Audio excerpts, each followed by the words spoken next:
Really quick, I just want to blow through some AEW stuff. Back here if you need me. If you don't mind. If you guys don't mind. Can I just say one thing? Please. The MJF fucking the promo that he did with Jeff Jarrett, I don't know if I mentioned it. The crowd didn't give fucking any shits about this thing. Talking about the one 2 weeks ago? Yeah, it was completely dead silent. I didn't realize how bad the crowd was for that. It was Tony, there's only 700 people there. It was a weird one too. 2 weeks ago where he's talking about how Alicia Toots like with 10 dudes while he's wrestling 60-minute time limit draws. Like, yeah, that's not really Jeff Jarrett's style. So yeah, it was wrong. I just had to mention that because it really was fucking weird. I don't think we covered it last week. It's like that promo happened in a vacuum, you know? It's fucking the MJF Jeff Jarrett stuff's just so fucking. It's so weird. Too personal for no reason. Like that's not the kind of promo you cut in that situation. It's weird, and like he cut a promo Wednesday night. Like this is where the show kind of fucking tailed off for me. When he oh yeah, that's right. You were aggravated. So I know what you're saying, Matt, and I would agree with you. He's a little too like no one gives a fuck about his history with like Jerry Law. Like we get it. Like you were in Memphis. It's awesome, and we understand why you're doing what you're doing. You're 57. You're great, but I thought the stuff towards the end of it got better. The involvement in Castagnoli and then him doing it afterwards, saying you're gonna have to kill me to get like. I didn't hate all that. I don't know. I just let me give you the positives first. I like the smaller venues because it looks better on TV. And you know what? If you're gonna do 3,000 people, at least make it 3,000 people that want to fucking be there. Yeah. Back to KJG's talk with TNA about miking the crowd. Like, I feel like they don't mic the crowd either. Like you're watching it, and I'm seeing like people yelling and stuff. It doesn't come through on TV. They might be afraid that if they mic the crowd, they're going to pick up some stuff because nobody else is talking that they shouldn't be picking up. I don't know. I thought the way the show kicked off with Ospreay and Omega was great. Awesome. Definitely. It was completely different from what they've been doing. It kind of went on a little long for me. But that's the thing too. With Omega being back, Omega's bringing people back to the show. Like people are watching Kenny Omega, like him or hate him. They've probably been chomping at the bit for him to return. So he's bringing people in. Some of the other stuff pushes them back away. Put the title on Omega already. Enough with this fucking Black Gang shit or whatever the fuck they're doing. Back for 2 weeks. I'll tell you what they didn't need to mic the crowd for was the Hurt Syndicate winning the tag titles. They were all over that shit. Good decision. Good decision. Agreed. It just made, man, Private Party caught a raw deal. They had a fucking unbelievable match where they won the titles from the Bucks. And then, you know, like they're in like these fucking feuds with like Action Andretti and Leo Rush and like the it's like it's a Claim 2.0. They fucking won the belts. People were nuts for him, and then that's it. And then like they're out there with their fucking like the champagne, like they look like goofs. And then they were cutting to these guys, and they weren't supposed to be cutting to these guys. It was like, let's go in the back with so and so's interview and such, and then all of a sudden it's these two assholes popping champagne with the fucking Puffy Coke crew. And then you put them in there with the Hurt Syndicate, and bro, they fucking mowed them down. And they should have. And the crowd fucking loved it. Of course they did. Every fucking second of it. Because Shelton and Lashley are fucking stars. But those first two matches, and then the fucking for me, I didn't really. It kind of like the Jeff Jarrett stuff. No. Wait. You like Swerve Strickland and AR Fox? I didn't mind it. My problem was they talk about, hey, these guys are friends. And first of all, when the fuck has AR Fox been on TV and fucking who knows how long? And this is your former world champion, and you're doing a disservice playing this fucking other guy up. Oh, they're friends and they know each other. He kicked the shit out of Swerve Strickland for like 15 minutes. It wasn't that egregious. It was bad, dude. Swerve Strickland should have fucking given him a little bit of offense and then shut that shit down. This was no way a 2 fucking commercial break match. No way. That's bad. No. Give him a little something and then shut him the fuck down. You're the former world champion. Act like it. I would have liked if he lost due to the Ricochet distraction. No, dude. How much? No. Not to AR Fox, dude. No way. AR Fox is like Action Andretti. Who gives a shit? They already did that too, where he lost to a Ricochet distraction. So that was whatever. You said you didn't mind it. I didn't mind it, but it wasn't like I'm not like up in arms about it. I'll tell you what. Jeff Jarrett, Claudio, whatever. They're in fucking Huntsville next week. They're trying to get people to show up to support Jarrett. Great. Bag on a head match. MJF cuts out to cut a promo. I know HK, you like him, but like all his fucking promos are the same. MJF? It's just fucking drivel, man. It's all. He needs somebody to produce him. He's fallen into a bad fucking like habit. And I think one of the things that's happened with him and so he got a shitload of success super quick, right? People gravitated to him because he does like really good heel work, but I think that he's kind of found that groove and he's not getting himself like out. There's nothing new. You know what I mean? Like he is doing what works initially, and now he's not finding his way out of that to be a little bit more innovative with his promos, or even changing up his promos that much. So obviously you could probably point to the Adam Page stuff and say, well, that was not Adam Page. Sorry, it was the other Adam, the other jerk. Adam Cole. Adam Cole. Here you go. And like there was some different stuff he was doing there, right? He does have some versatility to him, but it's always defaulting back on his original like heel work, which isn't bad, but I understand completely what you're saying. But this one on Wednesday wasn't that gratuitous, wasn't that F-bomby. It was more about his plan as to why he wanted Jeff Jarrett to win the belt, and instead of when he does win the belt, he'll challenge it. So like it was actually a little bit different than he normally would. Than the ones he would normally cut, which were way over the top for over the top sake.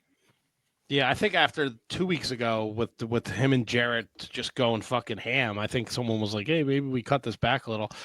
But they do that. Then Adam Page comes out, and I'm like, oh, fuck. Like, I'm interested to see Adam Page MJF. But he just fucking blows by him, kills a jobber. And then the stuff with Daniels where he's retired, and then it's like, it all happened like boom, boom, boom. Like, I had no time to digest anything. Now, look, if that's the way people are watching wrestling these days, then I'm a fucking old guy and I need to shut the fuck up. But for me, I was like, man, this all happened like really fucking fast. And Christopher Daniels just said he was fucking retiring from wrestling because of Adam Page. I don't know. It just all seemed like too much in too short of time. We're right back to conflicted Adam Page, where he's been, he's conflicted on the shit he wants to do. I thought we moved. I like angry Adam Page. He should start drinking again. That was fun.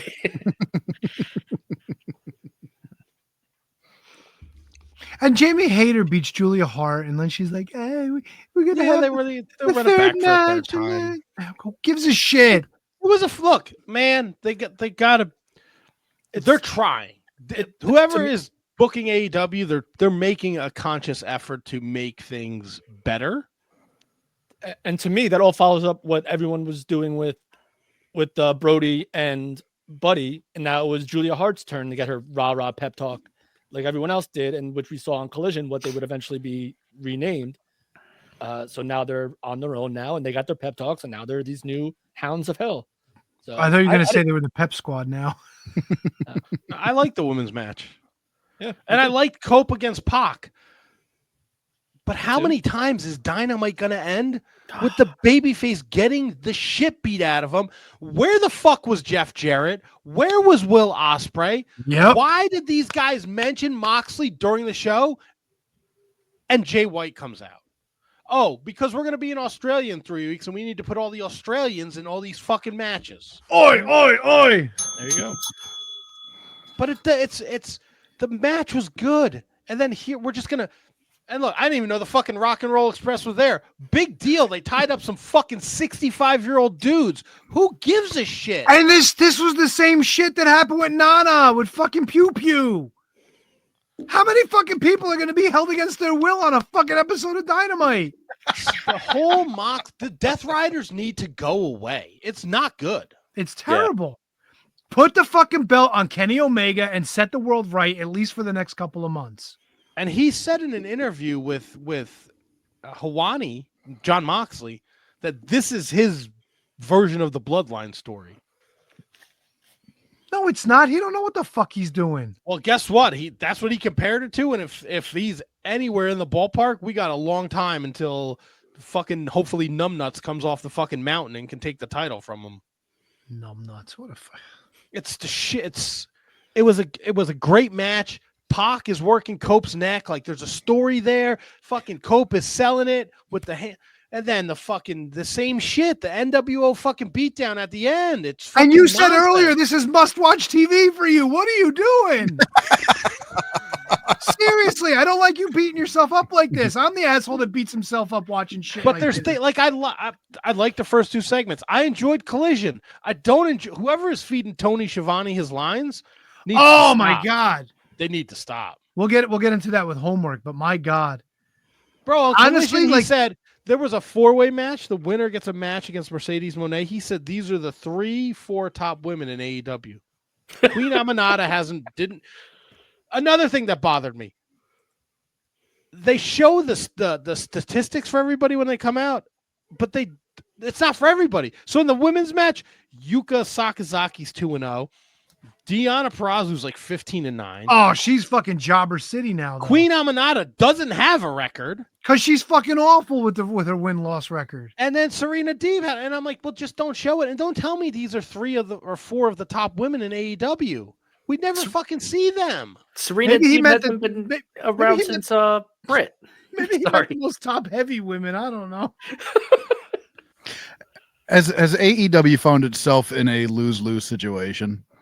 You know what I mean? Like, is it gotten to the point now where like, because we were all fans, right? We were all fans, and then it started kind of going downhill, and it started kind of getting that negative momentum where now it's harder to even pull the good out of it. You know what I mean? Like even going to those shows were very watchable, so I'm not there yet.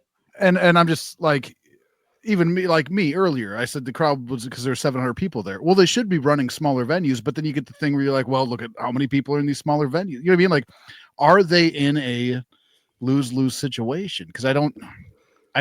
What do you consider a loss? They got them. They're getting paid. They're getting paid. Like, okay, I'm not talking like a business side. I'm talking about from a fan perspective. From a fan perspective, I think they're starting to lose the hardcores too. The hardcore AEW fans, right? And that's a big issue as well. But like, even for all of us, we were all big fans. Some of us still are. Some of us still watch weekly. And you can sit back and watch this stuff, and even as being a fan, go, I didn't like that. I didn't like that. I didn't like that. Like Double T, you're torturing yourself watching this shit.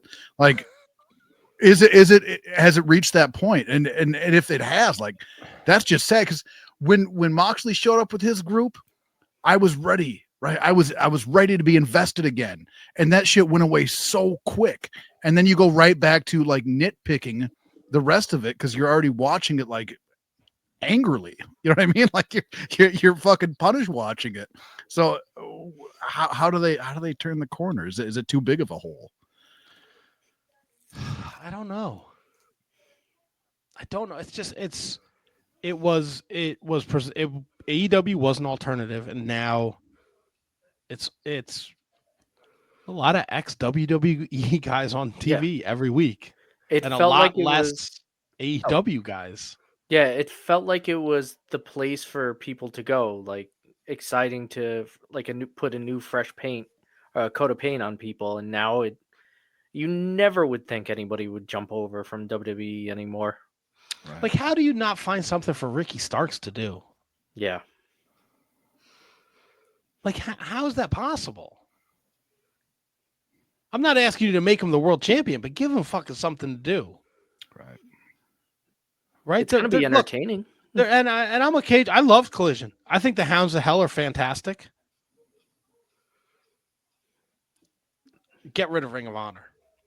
Yep. Yeah. The Ring of Honor titles are, you might as well call it the UWF at this point. Seriously. Dustin Rhodes needs 2 belts, bro. But don't tell me like Okada Commander. Don't tell me it's a special championship challenge. We all know Okada's fucking winning. Why strap up this fucking guy? He's super fucking talented. Put him in make him a reason for people to go to fucking Honor Club. Bitch. Have him beat some fucking guy. Some fucking local guy like fucking Adam Page did. But we got to showcase he can do a fucking zillion flips. There's everybody in fucking AEW can do a zillion flips. There are a dime a dozen, by God. Like it means zero to me. And I don't watch Ring of Honor, and you could listen back and you could say, oh, maybe if you watch it. There's nothing about it that is redeeming to me. Yep. And I sent you guys that thing from Mel. Like, I know there's a lot of people out there that don't like Dave Meltzer, but like, he's right. These guys need to go out and fucking work more. And a lot of them are just content. They're content sitting home, and they're asking for way too much to go work indie shows. So they'll work at fucking 11:30 on a Saturday night when half the crowd's gone just to get a fucking paycheck.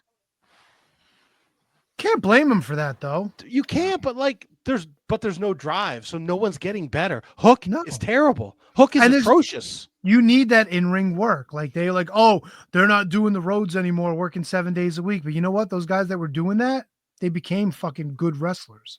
Yeah. And you don't need to do 7 days a week, but if you're not on TV, go work an indie show. Get the fucking reps. There's guys in TNA who were fucking. Me and Brendo went to that Deadlock Pro show. Jake something, Ace Austin was the main event. Fucking, I mean, Queen Amanada was there. Yeah. She probably won, didn't she? Mike Santana wrestled Kenta at House of Glory this weekend, and the reports were it's the best match in House of Glory history. Santana's working a show that I'm on next month. He's making the dates. Like, you have to have that drive, and I think there's a lot of people at AEW that are just content getting a paycheck and just showing up and, we're on Ring of Honor before when the building's half empty. All right, whatever. Like, I don't think he's far off, and I think it hurts the fucking product. I think they're content working in front of a half-empty building versus traveling, getting $250, and working in front of 300 people every weekend so they can get fucking better. Yep. That's just my opinion, though. And that's AEW. I mean, look, I thought John D, maybe? Jaundice? This is Meltzer's one of the main reasons ROH and AEW are the lowest forms of wrestling. Terrible platform, terrible wrestlers, doesn't know what angles to do for matches, only cares about moves. Yeah, I mean, he fucking gives out five stars like candy these days. Right. Yeah. I mean, look, I get it. There's people that think he's like the gospel. I don't give a shit about his ratings. But when I read something and I think he's like kind of right, like, no, I like his ratings. Do you? I like to see people spiraling into dementia on social media. It's fucking fantastic. I'll tell you one. Go ahead. Oh, I'm sorry. The one thing I didn't like about Collision, I enjoyed the show, but the Big Bill Will Hobbs thing, right? Big Bill is beating the dog shit out of Hobbs. Like, let Big Bill be the dude that throws Hobbs off the stage through the table to give him heat. Let him get heat. Give us a reason for Will Hobbs to come back in 2 weeks on Collision and be out for fucking blood to Shanghai fucking Big Bill. But no, fucking Will Hobbs has to get the upper hand and put them both through the table. I don't know. Big Bill beat the shit out of him for like 6 minutes. Hit him with a brick. He dumps out his backpack. He's got a brick. He's got handcuffs in there. Tony Schiavone's like, there's a knee brace. You fucking dolt. He's such a